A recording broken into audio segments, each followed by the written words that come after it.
The males is a whole nother ball game dealing with young men, especially y'all women out here. Y'all dealing with these young men. Y'all can say the fathers ain't around. A lot of times the fathers be around. Y'all just be too selfish and shit in order to give custody over to the father because you and your feelings and shit. Like, you need to give that boy over to his father, because this is a circumstance and a time right now that's very critical for a young man when he's going through puberty and walking into adulthood. This is things that you don't understand. You're going to run across things that you would never be able to understand as a young man. And this is the reason why these young men are outside. They're away from their mothers, but their mothers continue to chase behind them and shit. His father's around, his men around. You might not like that the father is living a better life without your nasty ass. And that's the reason why you want to keep his son away from him.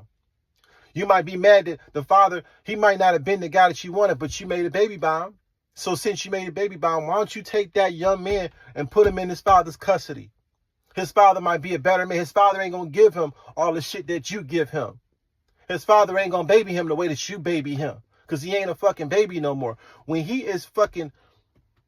young man is 12 years old, he's a young man at 12 years old.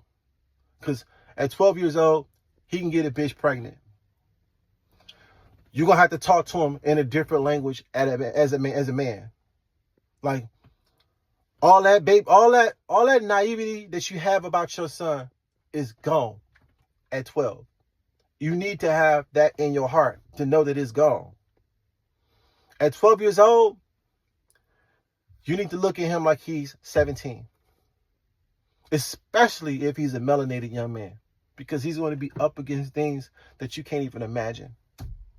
So if you're a woman and you got a young man that you're raising, if he has a father that's in his life and he's not locked up and he's around, you need to turn that custody over to him. I know it's going to suck that you're going to lose that child support money. I know it's going to suck. But what's more important? That child support money or your son's future? That child support money or your son being in fucking prison? That child support money or your son living a nice, abundant life because he was guided the right way with male leadership and discipline and structure? And I'm not saying you can't do that as a woman, but at the same time, you're a woman. He's going to grow up and he's going to have muscles. He's going to be a young man. That testosterone hits differently. He's going to talk to you a different kind of way.